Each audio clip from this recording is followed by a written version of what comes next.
Shalom and welcome to Rivkush, the CJN podcast with Jews of color talking about everything Jewish.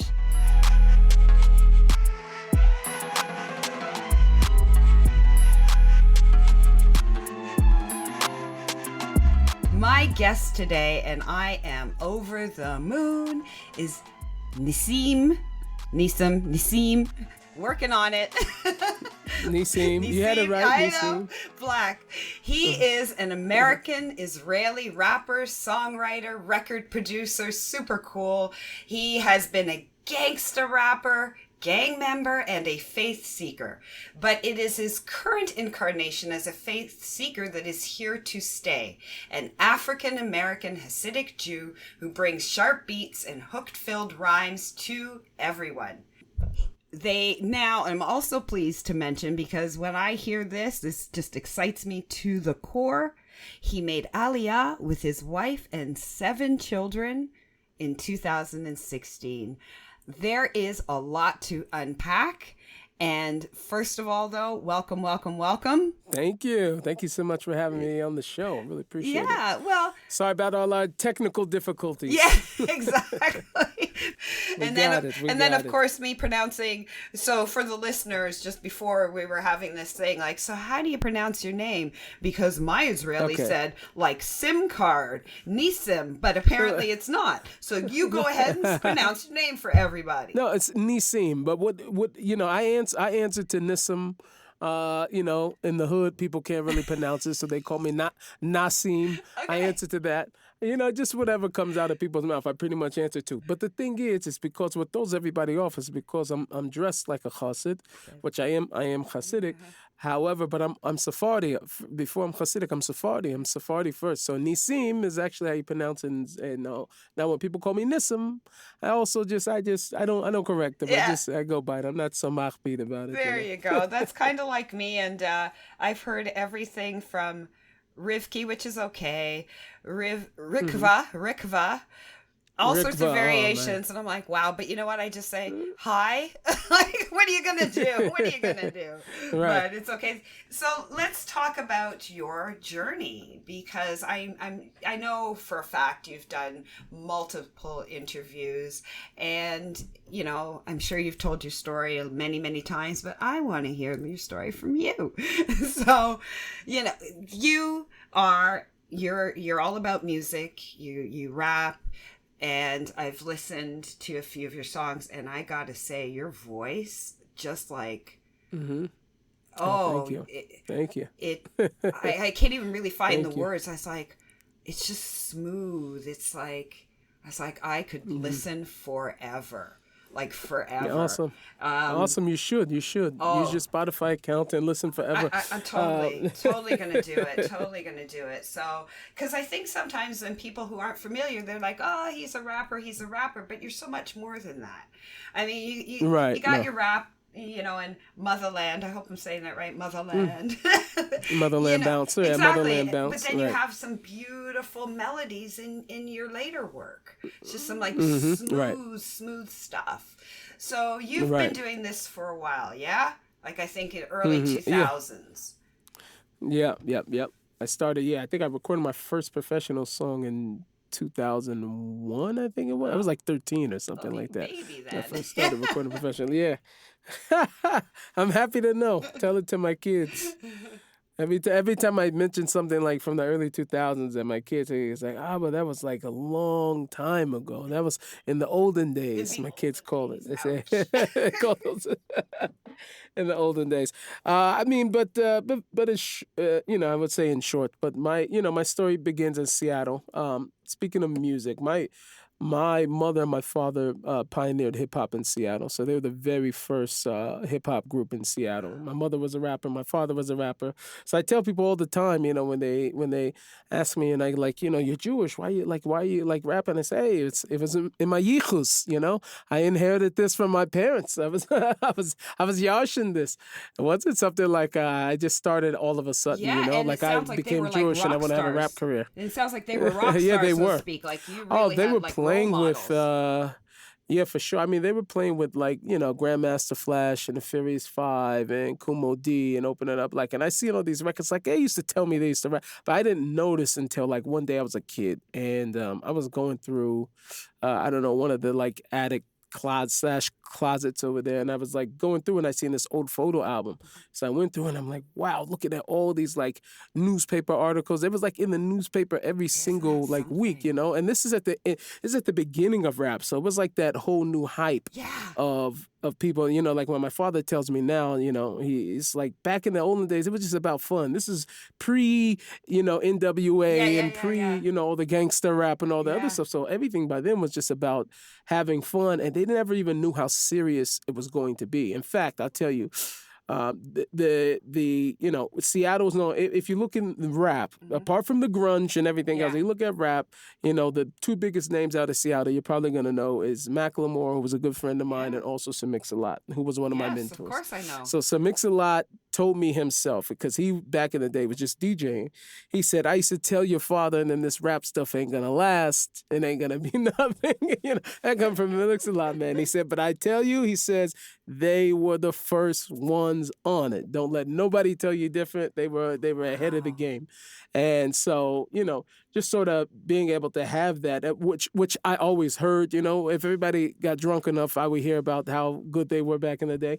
But when I actually found it, it was like, wow. So I remember in my home, I had like this little makeshift studio with my karaoke machine. I like grabbed every single out of date, electronic that I could, and I always had in my vision from the time I was a kid. I was like 8 years old, and I made myself this fake studio. I had like a vent that would hang down from the wall, so I would take the microphone and I threw it over the vent, so it'd be hanging down because I didn't have a mic stand, So I had it, but on my wall, instead of like platinum plaques and stuff, I had all these newspaper articles of my parents, And it was just sort of like my motivation as a kid. That's like a movie scene.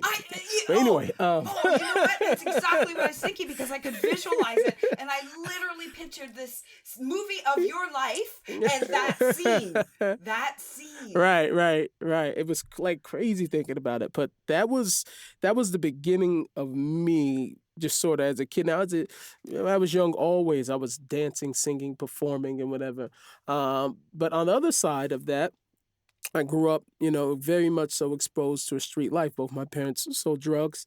My mother and father split when I was 2. My mother later on remarried. And my stepfather, who raised me, which I never call stepfather, he was my dad, no doubt about it. He raised me, was the person I had in my house. And even him, my mother and my father had a bad breakup when I was younger. So she was very, she had a lot of resentment. But if it wasn't even for my dad, my stepfather, but my dad saying like, he's the one that made sure I kept a good relationship with my biological father also too. I think it was sort of as a man he understood, which was big, So I, that shift from my 5th grade year to my 6th grade year was crazy. Like I started hanging out with my, the wrong crowd. I was smoking weed every day already.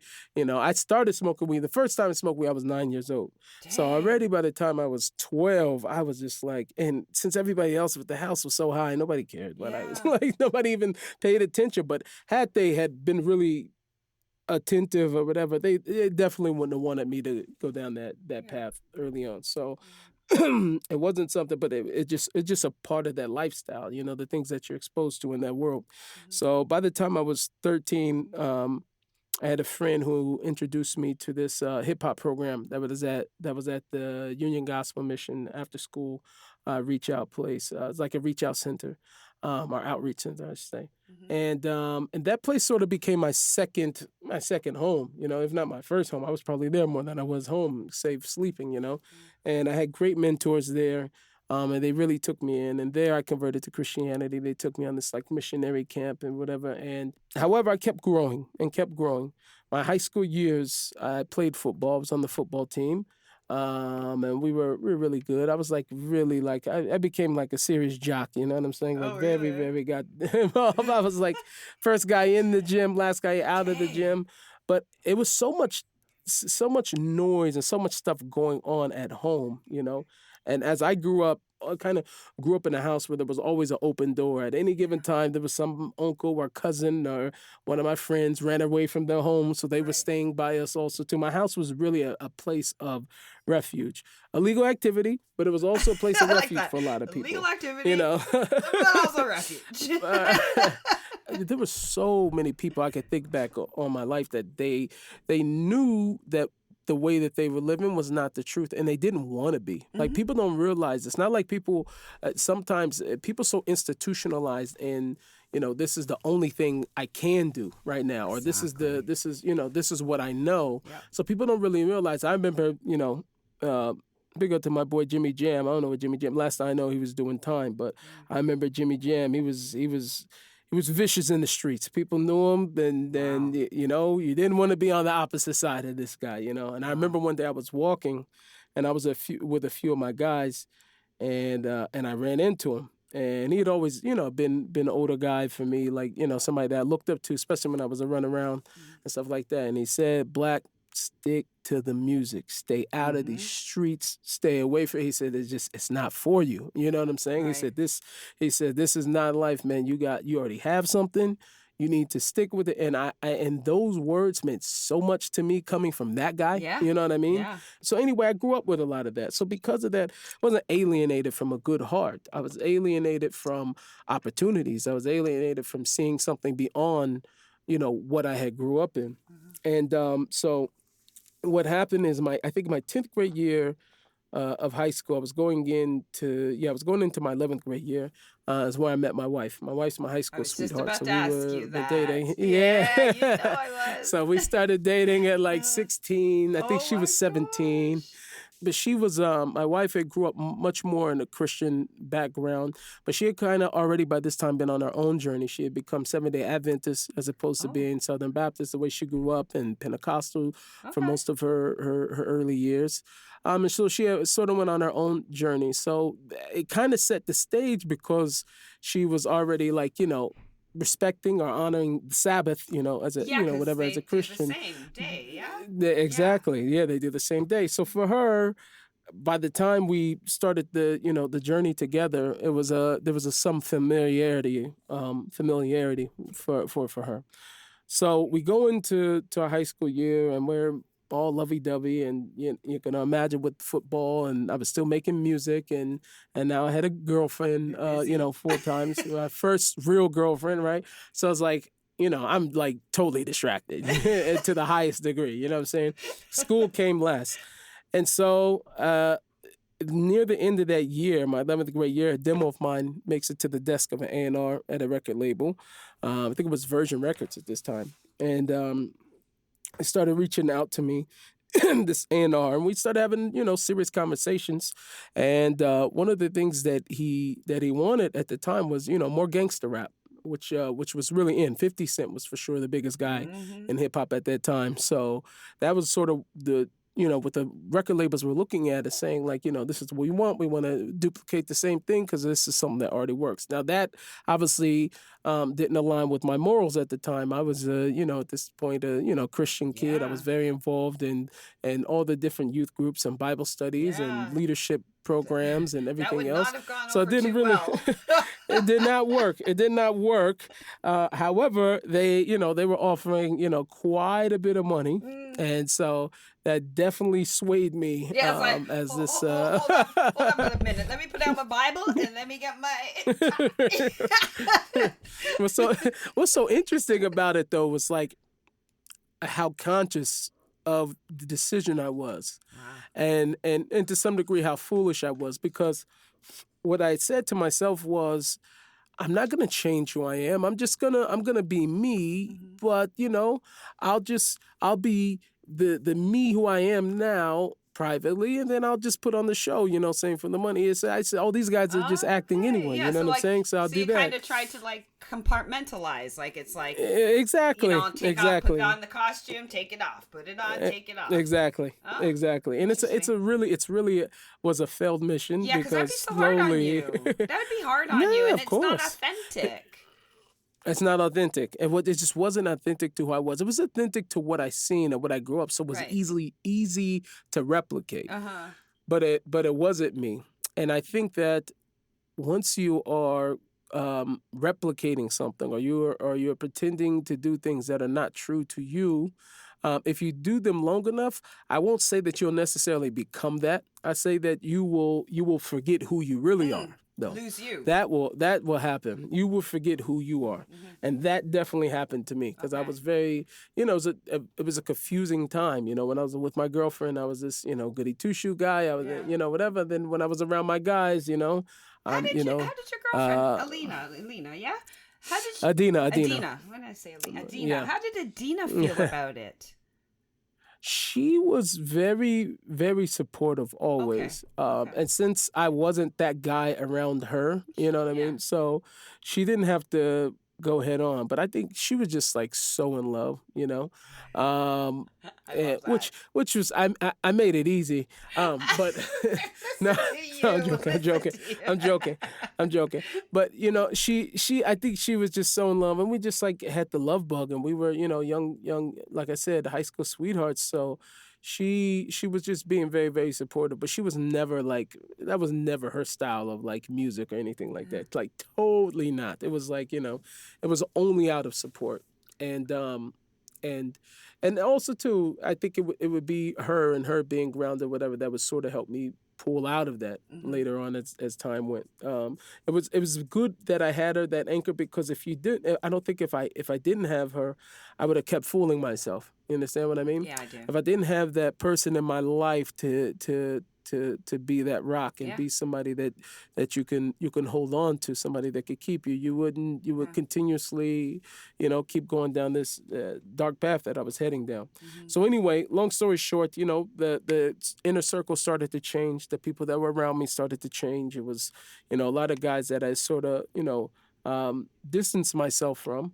Again, not because they're bad people, just like the lifestyle that I wanted to live wasn't going to work if I was, hanging out with people that were living a different lifestyle. So, but slowly my inner circle started to change, and before time, in between this time, I should say, at least, I ended up one of the most powerful. I mean, things that happened to me. Well, not powerful in a good way, but like the I would say the one thing that shook up my world was I lost my mother. So when I lost my mother to an overdose, she died, and that was very, very hard. That was very, very hard. But what it did to me, like it just like it like I felt emotionally like paralyzed almost, like, you know what I'm saying? It was just so shocking, so sudden. And you can't, when somebody overdoses, you for sure can't prepare for it. Like, there was no preparation really for that. So instead of like, we didn't have a such thing. Like in Judaism, we have Shiva where you could sit. I didn't have that. So I did the opposite. Like I drowned myself inside the studio. Kept myself as busy, because if I would have had to I would have had to think. And if I would have had to think, I couldn't. I could say I had a little bit of Shiva because I remember my wife, who was my girlfriend at the time, she lived in Federal Way, which is about, I don't know, maybe 30-40 minute drive from Seattle, where I was living in South Seattle or whatever. So on the way back and forth, because I started staying by her afterwards, it's hard for me. My mother died in my bed. So it was hard for me to sleep in my bed, in my room, but I have some trauma, Oh, that's and a lot, it was a lot as a kid. It was huge for me. But on the way back and forth, the most comforting thing was listening to Jamie Foxx. Jamie Foxx had an album out at the time, and I'm sorry, he had Jamie a song. Foxx? Yeah, Jamie Foxx. Jamie Foxx helped me through a hard time. I tell you what, he has a song called "I Wish You Were Here," which is a song I think for his grandmother, I think, who raised him.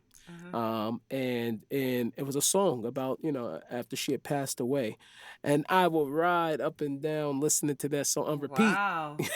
On Wow. repeat. And Spotify wasn't the thing back then, so if it had been, I'm sure I would have did all the streams for Jamie on that one. But that was my jam, So that was comforting. But now after that, things got a little bit heavier, because I ended up not doing the deal with the label, and we ended up going independent. And I think at that time I was trying to get a bidding war at a few different record labels that were interested in me at the time.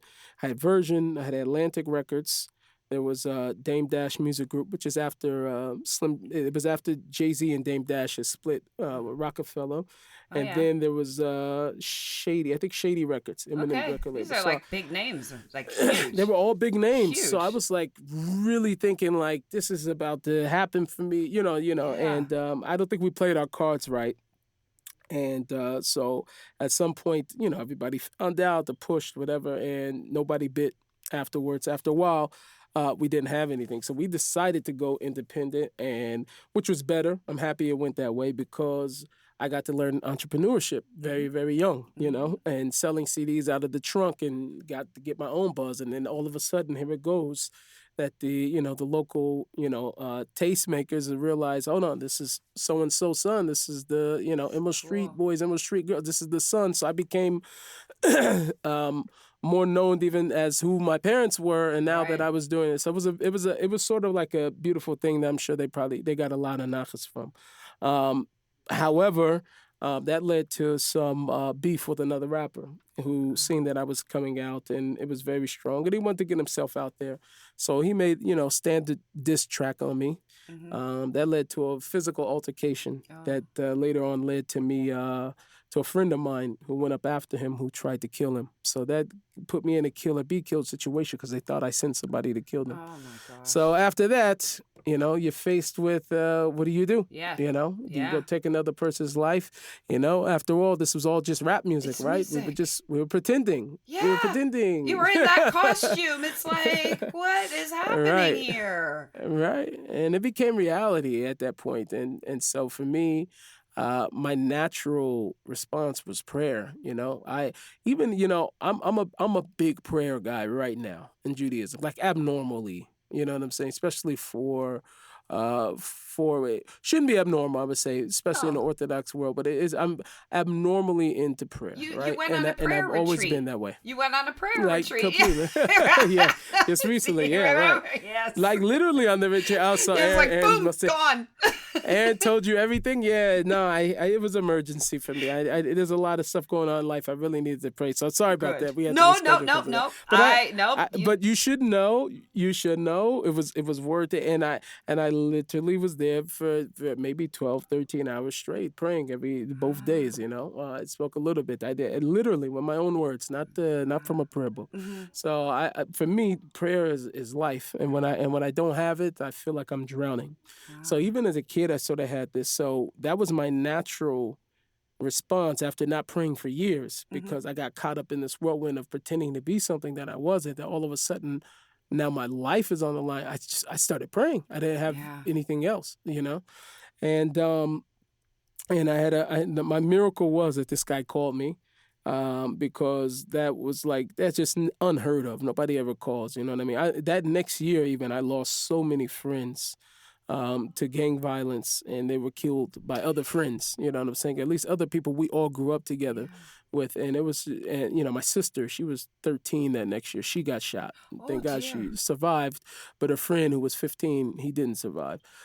So it was a lot of violence that like just really spiked up, like literally right after this altercation that I was able to talk to this person man to man and we put it behind us. But then it's like, where do you go? Because I can't continue to portray something that I'm not anymore. You know what I'm saying? Like this is not my world, And so I stayed home. I didn't know what I was gonna do. So I stayed home and I kept praying.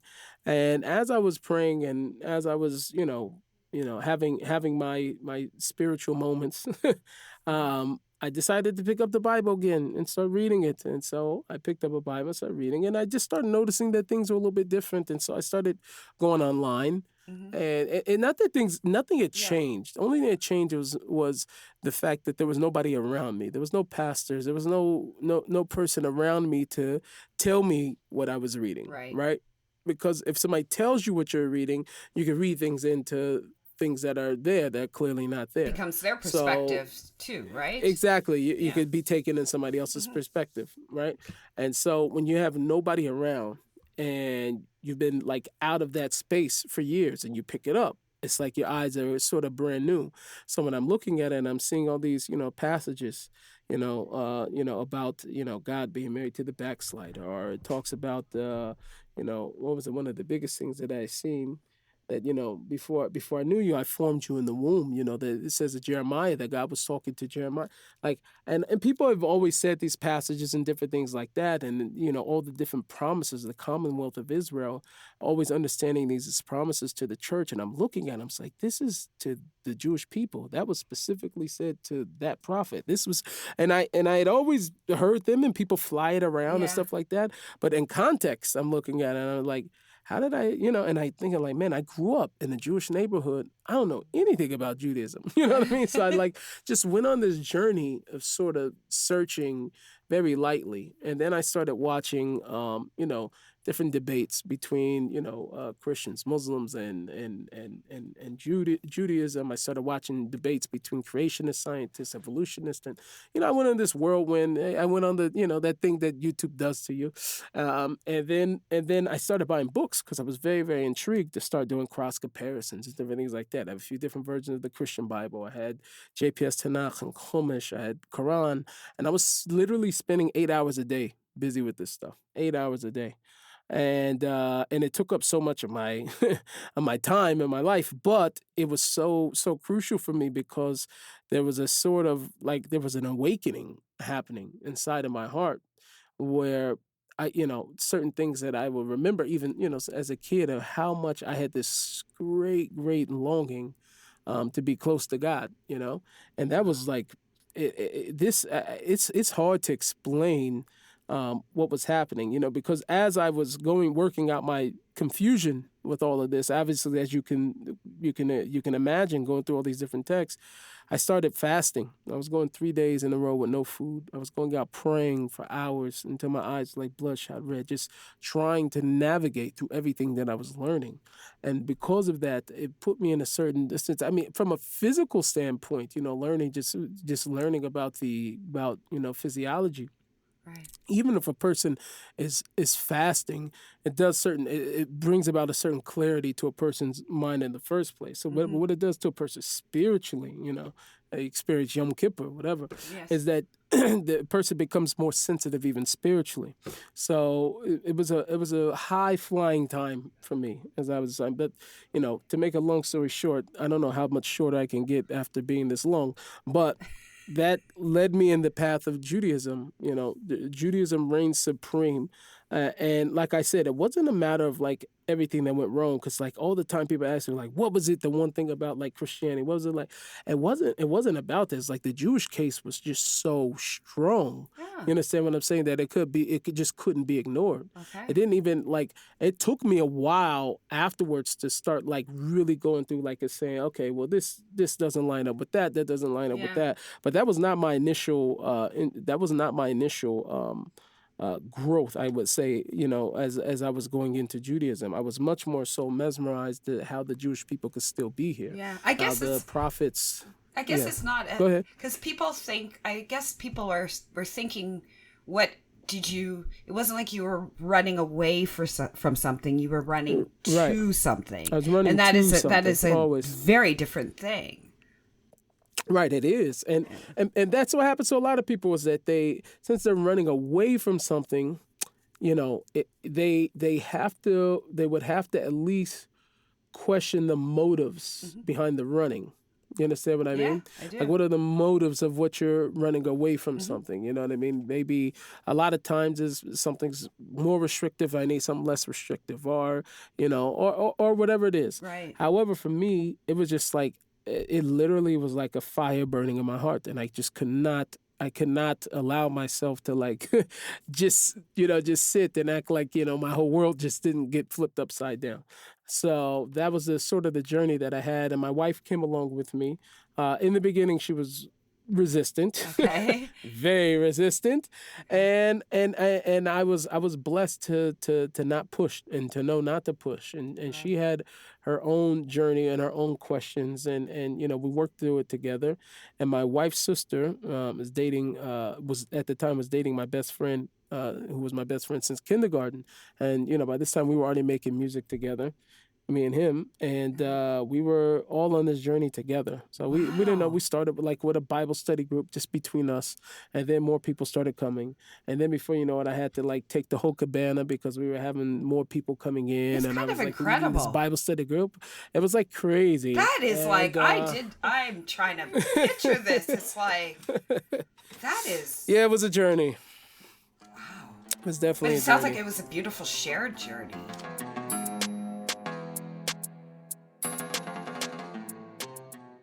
Beth David Hebrew School is now accepting new students. One of Toronto's most dynamic, egalitarian, conservative congregations is offering personalized Hebrew lessons, hands-on learning, exciting field trips, and small group activities, all with a hot dinner included. This is Jewish exploration that will last your children a lifetime. Classes run weekly on Monday nights from 5 to 7:15 p.m., starting September 18th. To learn more and enroll, visit bethdavid.com or email Adina, that's ADINA, at bethdavid.com.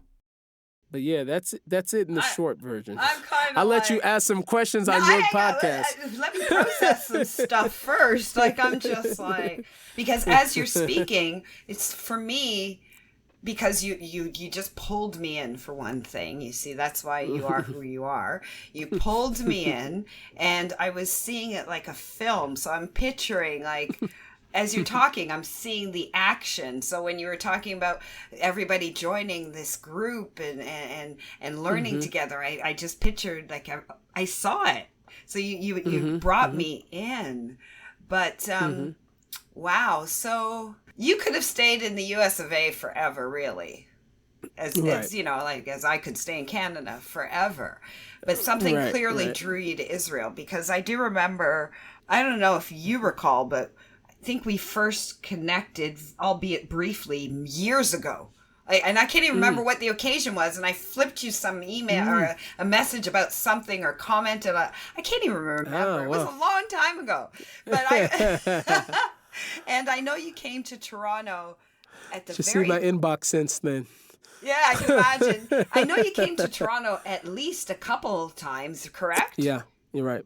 I followed you. I said, oh, look what he's doing now. The whiskey and da-da-da, right? And then it felt to me, 1 minute you're traveling around, and then all of a sudden it's is he in Israel? Hold up a minute. What did I miss? So how did that happen? Because it's a conscious decision, and it ain't easy. Yeah, you're right. You're right. Easier for some more than for others, no doubt about it. And for me, it was easier. For my wife, it was not easy. But they always say, that Chava, Eve, was created as a helpmate against the man. She's there to oppose him. Basically, she's there to tell him, say what? What you gonna do? What? So that's sort of what my wife is, and it's good because it's the best thing, because you'll never be real with yourself. I always say that, man. That. Most of the guys, unfortunately, we have there's somewhat of a problem.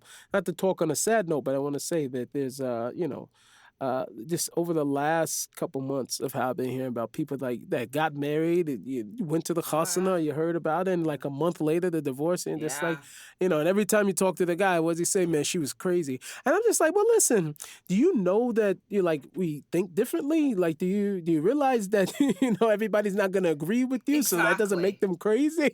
And that's the beauty of it, actually. The beauty of it is you're not the same person. You're not the same person. That was the whole point of the whole entire thing, So I just, for me, like I said, I don't mean to overpraise my wife, but let me overpraise her. But she's definitely always has been the person who she's always made me keep it real with myself. So when it came to moving to Israel, it was just sort of I think God always wants to hear more prayers out of me, because she sent me praying. I couldn't even say "is" in the house. "Is" was eliminated from the I was bringing it up so much. She was just don't. If she thought I was saying "is," she was like, what? No, in a good way though, because Yeah, yeah. she you know it was clear, like I'd never been there before. I don't know the language. I don't got no cousins over there, no nothing. So it was very, very hard for her. I was ready to go. My brother-in-law was ready to go. My sister-in-law was ready to go. So, but I you know, obviously I had that bug. I visited there in 2013. A good friend of ours had brought me and my brother-in-law there, you know, for our first trip there. For me, that was my scouting trip. Okay. So it had never left me. And every year, you know, during Rosh Hashanah, I'm in Uman, Ukraine, because as a Breslov Chassid, we go there for the pilgrimage every year. You know, like maybe 80,000 guys or so. So I was on this. It was one particular year I was there. I think it was maybe 2014. Yeah, and it was the year before I made Aliyah, and I went there, and you know, it's also just it's such an awesome experience. It's a fire-filled experience of spirituality. So you're already really excited to be there. But most of the population that comes is from Israel, Right. so you know, it felt like I was in Jerusalem. You know what I'm saying? Like it was Jerusalem. And I had like this major yearning. So I remember second day Rosh Hashanah. I went to a very early minyan or prayer aquarium, whatever, and I was there for Nate's for sunrise. And afterwards, it had you know several hours before the actual meal would start. And so I went out and I went to pray at the end of Pushkina Street, which is the main road in the area Uman by Rebbe Nachman's grave. There's a river at the very bottom over there, and I stood by that river praying to God to move to Israel for 4 hours straight. I didn't move from that place. Wow. I was crying and praying. I was begging to move to Eretz Israel, to move to Israel. I was just already at this point. I was like so fired up to move there. Not to say I wasn't praying every day, but like this, I had never prayed before about you know just one thing really. Right. And God controls the heart. I said, God, you know the hearts of every single person. You know, this is the place I want to be. And so I remember after the holiday, my wife called me and she said to me on the phone, she said, "You're never going to believe what happened to me." I told her nothing. Nothing. I didn't even tell her this story till a couple of years after even. She said to me, "You're not going to believe what happened. Like I had this dream that we were in Israel." Wow. And while I was asleep, we were walking through the old city, and I kept hearing everything's gonna be okay, everything. And I'm like, you can't understand. I got chills because I knew how much I was praying. So I'm like, wow, you know, I'm like thinking, and I said, so you know, this is where I went in for the. I said, maybe God's trying to tell us something, you know. She goes, "Nope, never been there. Don't know the language." I'm right back. I was like, whoa. I'm like thinking, I was like, Hashem, we almost had her, you know? Thought you were we almost home had free. her. You I thought you I were was like, golden. you know? And then it was like, brakes on. Right. So that was like, okay. But you know what it did? It strengthened my faith. It strengthened my faith. Because there was a little kernel. Because just a little bit, you know? And just the kernel of that, if that can happen, I said, this is an open miracle. So I ended up going to, next few weeks, I ended up in, I was in London, I was in the UK. And that, I was there for a week.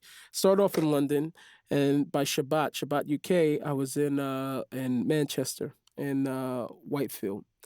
And that whole week, I barely slept. Every night I was up crying, praying so hard to move this. I was like overboard. So we had such a powerful Shabbat in Shabbat UK in Whitefield. It was beautiful. A lot of boys who never, spent Shabbat, or never kept Shabbat. This was their first time. I'm telling you, just the energy there was amazing. God gave me what to say. I think I spoke very well there.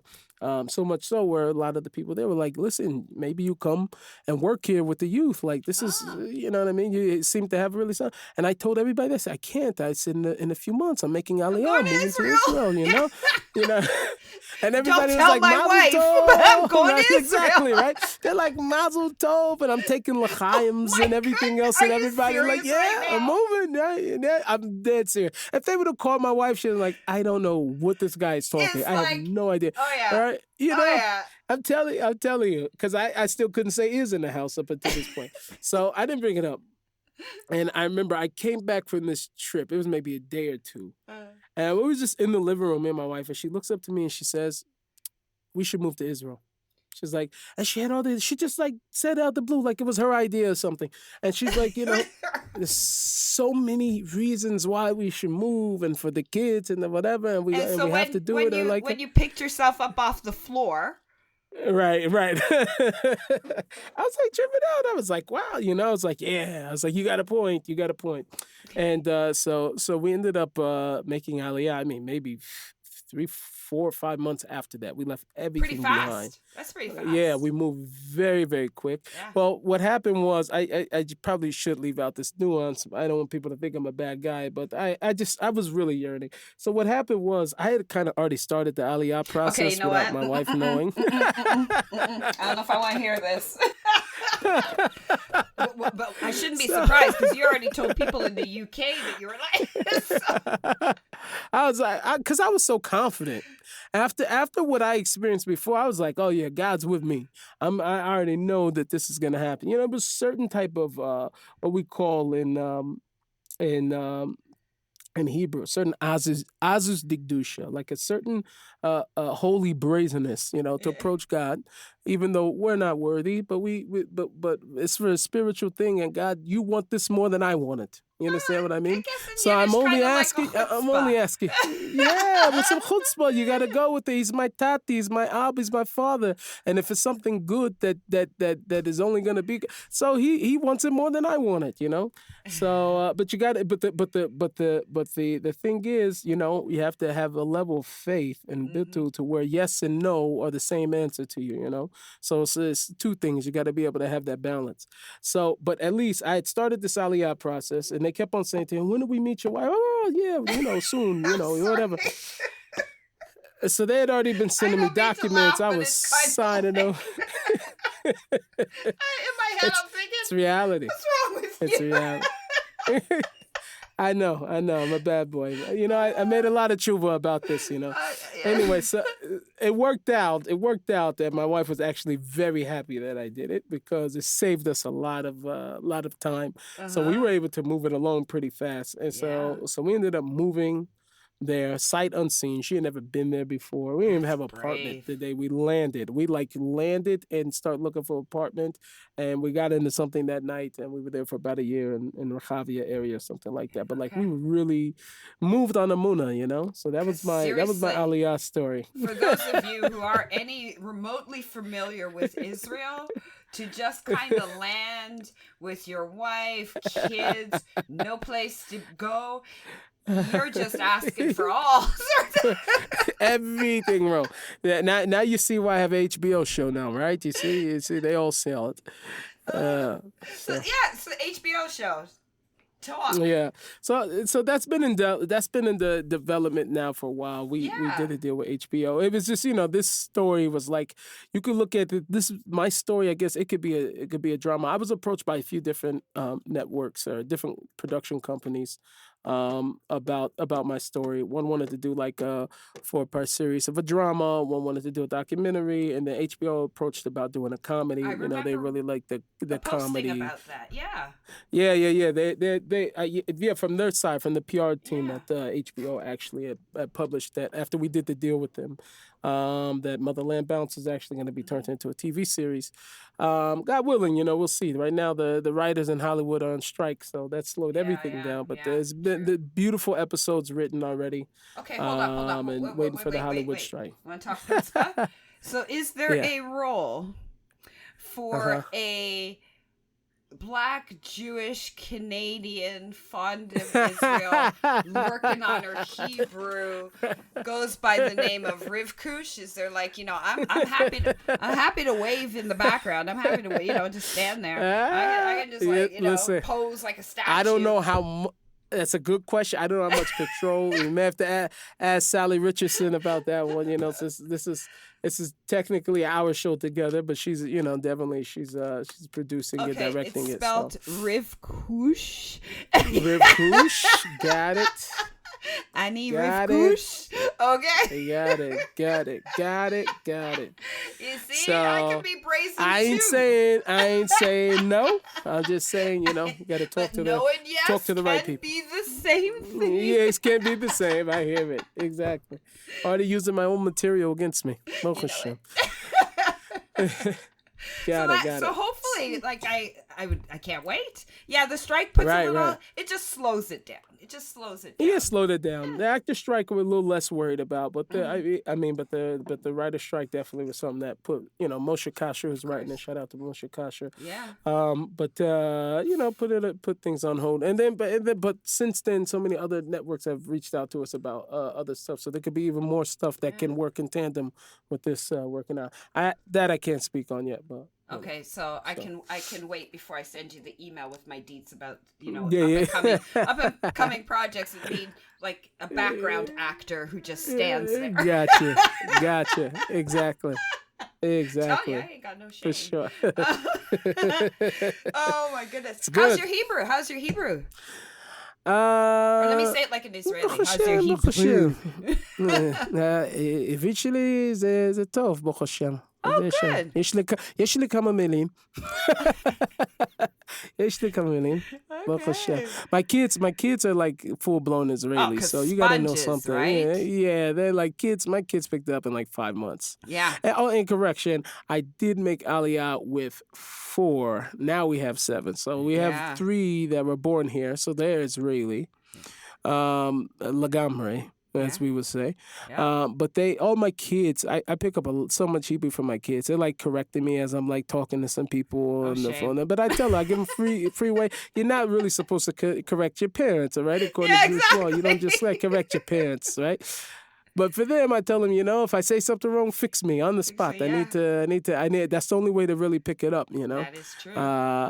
And there's so many Americans here, I would say English native speakers, Anglo people, who be here 30, 40 years and they will never pick up the language. And it's, it's because it's a hard thing because we are used to, I would say definitely as American for sure, so we got a big problem as American, right? We are, technically the word should be something else, but I'm just call it what it is. We sort of have a sort of arrogance that we expect that the whole world should speak English already, because a good amount of the world does, right? We know that. 'Cause we Canadians, we know about your arrogance. That's why we watch shows like Amazing Race, to watch the Americans complain about people in other countries who don't speak English. I'm in France and I can't believe nobody speaks English. Yeah. So it's a big problem. I'm aware. It's a big problem.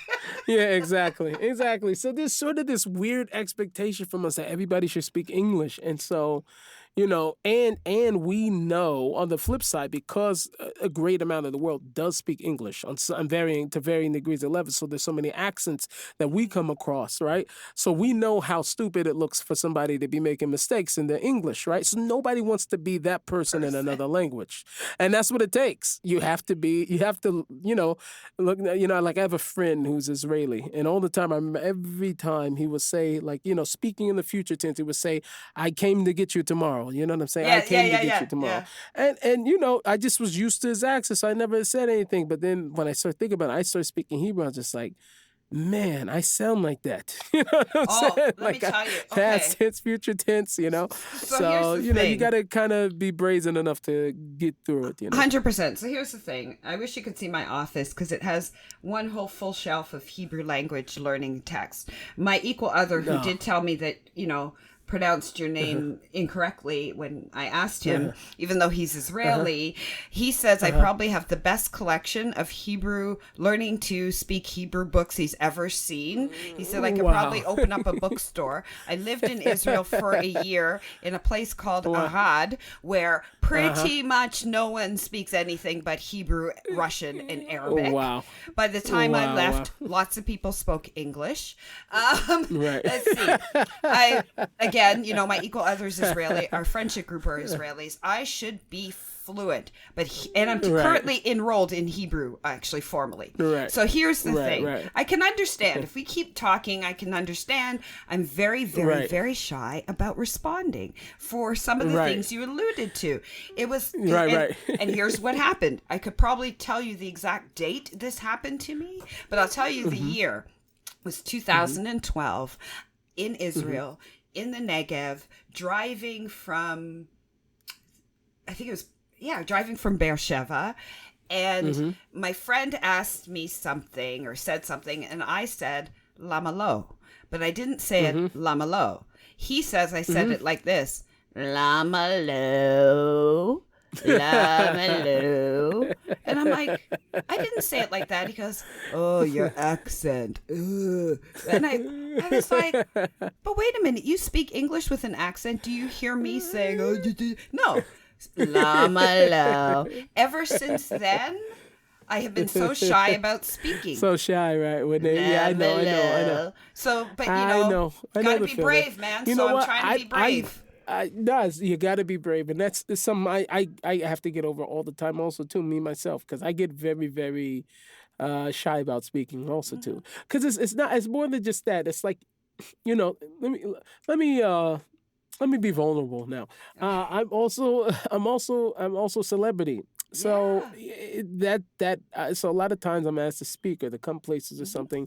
I was just by Beta Yisrael community, Ethiopian community here, who had me come out and speak and different things like that. And I started in Hebrew. I was just like, guys, I'm gonna do this in English for the translator, just because it's like, like. To be the guy making mistakes and you're people, spotlit. There's a spotlight on you. They're gonna be like, "Did you hear the way Nissim speaks the Hebrew? The way he speaks the Hebrew? What is Maze Lama lo?" Maze. No, so the thing about it is, what's funny is that the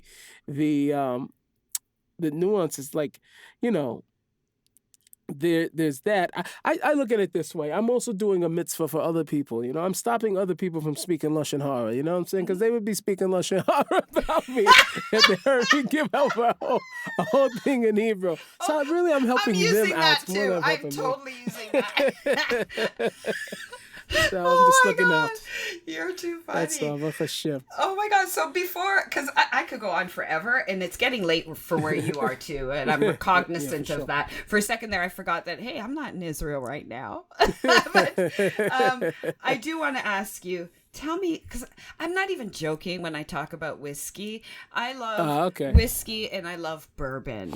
Like that's my thing. And when I saw when you first launched it, I was like, what is this? What is this? Ooh, oh my goodness! Google. How do I get this? How does it get to Canada? Oh, I don't know if I can get it to Canada. Oh my goodness! It's just like Canada was our biggest. Yeah, that was so hard for us. But we started the whiskey out of the truth is, the guy that owned the distillery. Shout out to David Zeibel. I met him in the Shuk, and he passed me some whiskey that he did. So you were showing me whiskey. And I was like, man, I've always wanted to do my own whiskey. It was like, let's talk. It was really like a very natural conversation like that. And I'm not even a big drinker, but when I do have, I like whiskey. I'm like old school like that. I like bourbon and like whiskey. Yeah. I'm not into all the new, new drink and different things like that. And I don't need stuff in my drink. Right, exactly. I don't need stuff in it. Don't be mixing my stuff. You know what I'm saying? Just give me something like that that's small. And I'm a sipper. I'm not I wouldn't taste it. So for me, it was a big thing for me to get over all my other things. Like, okay, what if I'm promoting the whiskey? I don't want people to start getting drunk and all that. After I got over all of that, just because it's a consciousness. Like, who wants to be the guy where your bottle was the one that the person drank before they crashed into something? I never even thought of that. I think this way, and after I got over all of it, though, to realize that it could have been anybody's bottle. I had to talk it through, and we decided to do it. Tasted some barrels. I bought a unique blend. I wanted something blackened. I like stuff a little heavy. I would have preferred more smoky, but once I had this blend, and it was very smooth and very sweet. I just was like, okay, this is me. And he had a few different style of bottles, and I just wanted to do it really as a run to see like how it would be. And this stuff started flying off the shelf. I was like, whoa, people are really into whiskey. I was like, man, I couldn't sell a T-shirt, but everybody wants whiskey. I guess it's a little less authentic. Everybody knows I'm not walking around in T-shirts. So I'm like, I guess they're selling T-shirts. But they can see the l'chaim with the whiskey. Exactly. Oh, cool. So that's next time I'm in Israel, coming soon. because God willing, I'll be in Israel, if not February, maybe April, May. So I'm going to do two things. I have two. Well, I have lots of stuff that I'm going to do, but two things are now priority. Meeting you, Adina, and the kids, in Yerushalayim, right, and bringing back a bottle of the whiskey. Of course. They're all at the same place, so don't even worry. Okay, so it sounds kind of perfect. So I feel kind of bad because I really don't want to go. I'm enjoying this conversation so much because you're also super chill. Thank you. You are coming to Toronto. Yes, I am coming to Toronto. Got to tell you, I will be there. You might see me. Like I have a lot of unfinished business in Toronto, actually. So I happen to love it. It's one of my favorite places to be, actually. It probably gets so clean and stuff like that. I went to Montreal, and I was like really expecting like the same thing out of Montreal. Montreal was also very beautiful. The problem in Montreal, though, is that it was one of those things where I went expecting to speak English with people also too, and I wasn't getting that. So you know what? You needed to have contacted me, and I could have given you the heads up, and I could have said, right. You need to pull out your book, parce que tu parles français. Exactly. And I don't got any of that. So so that was a little, but the concert there was amazing. The love and reception was great. But my unfinished business in Toronto, which actually kind of bleeds over to what happened in Montreal, is that last time I was in Toronto, I went to Drake's house. I'm just like, brother to brother. You know what I'm saying? Okay. Black and Yiddish. We should have a conversation. Okay. This is not happening to me right now. I need to be you for a moment. You need to bring me to Drake's house, okay? No. Let me finish the story because it ain't as glamorous as it sounds. It's not as glamorous as it sounds. So what's funny is, so I go over there. I just totally uninvited, unexpected. You know what I'm saying? This is what we did. This is what we talked about, holy brazenness. So I want to go over there, and give him peace of my mind because I need to get him out of Ibiza and back in yeshiva, So I went over there to go talk to him. And so I just told the guard out there, I said, tell him Rabbi Black is outside. He knows who I am. I tried that one. So he took it serious. He goes, he went inside, and I could tell he was there because I could tell excited the guy who came to, he had ordered food prior to. So I seen some food. I was like, man, he's in. I'm tapping my guy next to him. I'm like, he's in there, man. He's in there. So, So the guy comes back out and he was just like, man, he's in a bad mood right now. He said, you come back and I got you, man. I'm gonna take care of you. He said, but right now, it's not good. But normally he wouldn't even have mind. So I said, okay. So I said I tried. I made my attempt. So a few months later already, I'm in Montreal, a crazy show in Montreal, beautiful theater over there. It was awesome. So I get off and whoever was connected to Drake, on FaceTime with Drake's manager. So I start talking to him and whatever, and he took him and he said, man, I know who you are. So I was like, oh, who, me? Yeah. So he's like, yeah, I know you are. So we start talking, whatever. He's like, man, no, we're going to hook up and blah, blah, blah, and all that. So I got unfinished business over there because, like I said, I don't think Drake's been to Israel yet. We got to get him to Israel also, too, and get him a higher sold book like you. And we're going to, at least just to get him more connected with the culture. Well, it would be kind of cool. Too. Like, I think it'd be a cool conversation at least. And I kind of get his, like, I don't want to say I kind of get him, but I kind of get him because I know the Toronto Jewish community pretty well. So I kind of get how sometimes it's just a interesting place to be in. But he is our people. He is our people in many, many, many, many ways. Right. Many ways. So many ways. So good luck, and and so I'm not gonna say make sure I go. No, I'm still holding out for that part in the for the show. But listen, I'm looking forward to coming to Toronto. Definitely one of my favorite places to be, for sure. It is what, September 7th? September 7th. September 7th, Federation campaign launch. So very exciting. I know people are going to go crazy for you. I'm excited. And because I know even like around the synagogue I've mentioned you, and they're like, oh yeah. So our rabbi's going to be there. So, amazing. So this will be awesome. So I don't want to keep you. It's like, what time is it there? It's late. It's almost 10. It's definitely pushing that time. I mean, thank God I was able to get my kids to sleep before the younger ones. But definitely. Yeah, it's pushing definitely late. got to run. But I thank you so much. Oh, it's been thank awesome. you so really much. awesome. And I do intend to connect with you the next time, God willing. I'm in Israel. And thank you so much for this. I felt like I was speaking to a brother friend. So really. Likewise. Really. Thank you very much. Thank you. Thank you so much. Wake up in the morning, feeling the weight of the world on my shoulders. I want to move closer, but Rivkush is hosted by me, Rivka Campbell. We're produced and edited by Michael Freeman. Our theme music is by Westside Gravy. We're proudly sponsored by the Canadian Race Relations Foundation and hosted by the CJN Podcast Network. To support our work and everything else the CJN does, visit thecjn.ca/donate to make a monthly donation and receive a charitable tax receipt. Thanks for listening. I just want you to know that I want to go to a place where I find you, a place I call home, a place where I'm not alone, and maybe I'll grow just a little bit more, and I'll be adored, then I'll be adored, then I'll be adored.